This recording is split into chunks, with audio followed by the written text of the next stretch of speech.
as you probably heard by now, the robots are coming. Oh yeah, they are.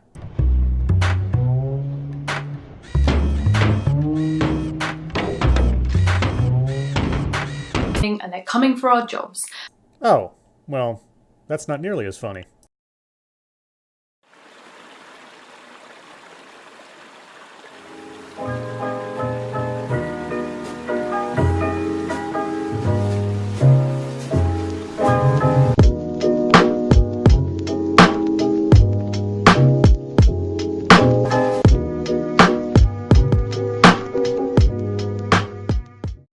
Now, these aren't just jobs that we might traditionally have thought of automation taking over, like factory work or transportation work. It's also going to be jobs like doctors. Please state the nature of the medical emergency. So, for example, a surgeon robot can hold within its head sort of infinitely more information around diseases, symptoms, side effects than a human can. And it's probably going to be infinitely more precise in an operating theatre. Yeah, except they're not, really.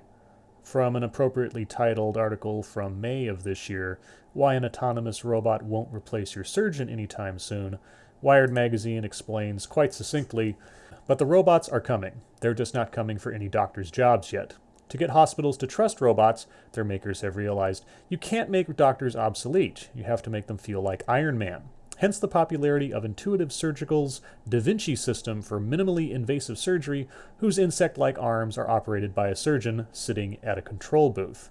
At worst, and for the foreseeable future, robots will be supplementing doctors, not replacing them. So, nothing to worry about there. Now, it might seem a bit strange to be entrusting your life or the life of a loved one to what is essentially a machine. Pacemakers. Just throwing that out there. But logically it makes sense. The only thing is, for a lot of people... A lot of people being men? Maybe emotionally it doesn't. Hashtag masculinity so fragile. And that is the slight snag in the robot takeover. And this little snag is essentially the idea that, at least right now, there is a separation between humans and robots, however lifelike they might appear, which is all about genuine emotion and empathy.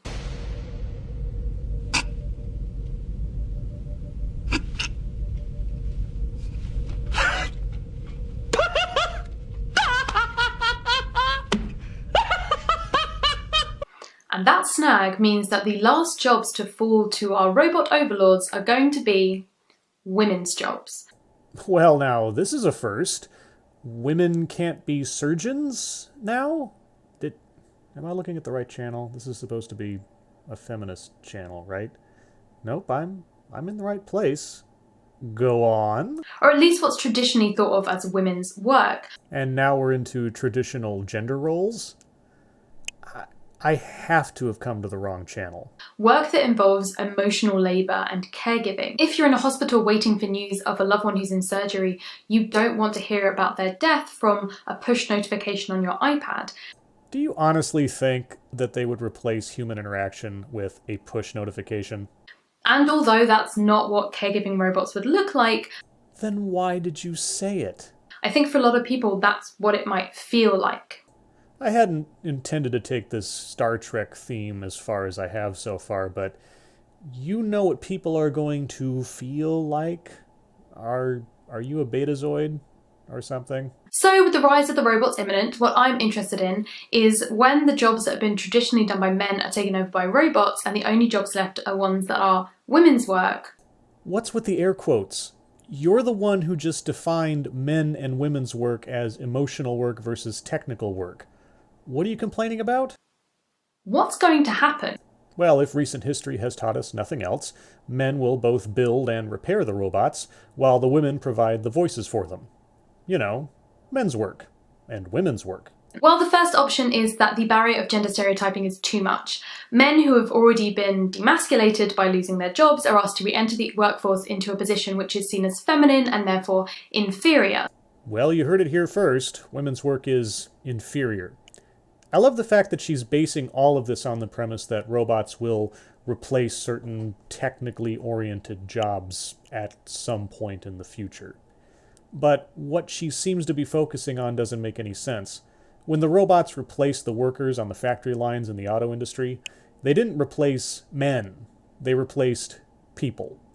Doesn't matter if you're a man or a woman, they were replaced by a robot. It affects people when this happens, not one gender or another. It becomes a barrier to entry for all people if a robot can do the work that was once done by a person. Do you understand this? I mean, what are the alternatives for these men? Not taking a job? Staying at home to raise the kids and keep the house? That other feminine work thing? Like I said, don't worry. Men will take up the slack for building the robots and programming the robots and customizing the robots. You'll still be able to stay home with the kids and, do nothing, watch TV. Don't worry so much. I mean, either way, we're going to see a massive crisis of masculinity, right? Is that something you're looking forward to, by any chance? Well, a second option, and kind of the opposite of that, would be that the concept of having a job would revert back to being an inherently masculine trait, and that wageless work would go back to being an inherently feminine trait. Wageless work is a feminine trait. Again, you're assuming that robots are going to take jobs, and men will be able to have no jobs from then on. There are only a set number of jobs men will be or are allowed to possess, and once robots take them, men will never have jobs again, and the only jobs left over will be jobs that women can do. Is this some kind of utopia you're looking for? Now, you might say that's a pretty extreme option, but that was the way that the world used to look. The idea that women's work could suddenly become men's work isn't that strange. In fact, we've seen it happen before, and it has very interesting effects. After all, gender is a construct. Oh, of course it is. Of course it is. It's a construct, just like robots. And the ideas around it are often quite arbitrary. 100 years ago, for example, pink was seen as a strong boy's colour. And that changed due to both market forces and cultural shifts. It was not arbitrary. And even today around the world, the idea of masculinity and femininity is hugely varied.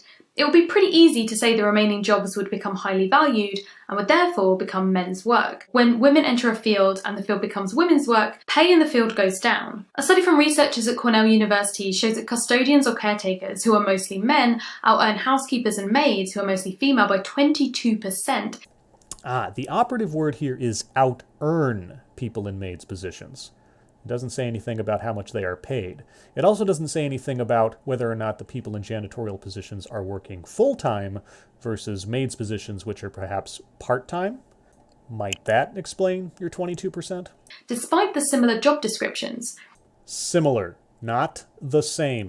In the field of recreation work, which includes working in national parks and leading summer camps, we see even more stark results. This field was traditionally dominated by men, but since it became more dominated by women, average pay has dropped by 57%. Here is a statistical aggregation for the National Park Service by employee gender from payscale.com, showing that the current makeup of the National Park Service is 33% female and 67% male. As far as employee pay in the National Park Service, here is a statistical breakdown from federalpay.org, where you can look up the different years and what was the average salary per year. And in 2004, the average salary for a parks worker was $46,000. And by 2015, it is $57,000, around a $1,000 increase per year for the last 11 years. It has not dropped in a year ongoing. But then the majority of workers in the National Park Service isn't female either, so I don't know what you're talking about. The same thing happened when men in large numbers became designers, wages fell by 34% then, and biologists, wages fell by 18% at that point. The reverse was true when a job attracted more men. Computer programming was initially women's work, but when male programmers began to outnumber female ones, the job began paying more and gained prestige.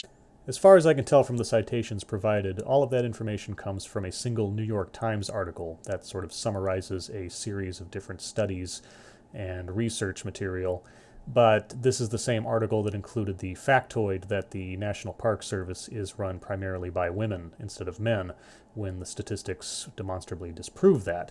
So I'm not going to give a whole lot of credence offhand to anything else from that article. Another study from university professors Asaf Lebanon, Paul Allison and Paula England showed when women moved into occupations in large numbers, those jobs began paying less even after controlling for education, work experience, skills, race and geography. A link to that study was provided in the video's description, and I went and took a look at it. But I'm no teal deer, so I neither have the breadth of knowledge nor necessarily the patience to analyze every word in it. However, as I looked over the text and the models and their methods, I noticed many instances of the scientific team having to approximate certain pieces of data because the surveys and statistics they had available did not provide that data. And as soon as I started seeing approximation or guesstimation, more or less, in more than one instance, I became a little wary of the study's findings. But that's just my layman's analysis of the thing. I invite anyone who's far more adept at statistical analysis to take a look at it and tell me what you think.